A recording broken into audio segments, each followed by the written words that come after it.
Hey guys, my name is Bobby Janik, and you may recognize me from a show that aired a few years ago on True TV called Hardcore Pawn. You may also recognize me from a contest that we did last year where we actually gave away a 700 horsepower Mustang. Now today I'm back in the Rislone garage, and we're definitely not giving away this car because this one's mine and you don't want it. But why we're here today is to showcase a review that came in for our fuel treatment. Now, typically what we would do with these is pump them out on social media and hope that you guys read them. But when we get a review like this, we really want to showcase it, so not only can you hear the review, but then learn a little bit more about the product. Today we have a review coming in from Ryan S. in Oklahoma for our fuel system treatment.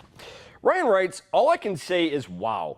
This product works in every way that it was designed to. My little ZX2's 2.0 liter engine has a fairly high compression ratio for its size, and it runs better on higher octane fuel as a result.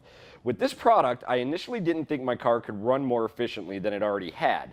I was clearly wrong. There's less noise coming from the engine, startup is smoother, and the already rev-happy engine is even more responsive and eager.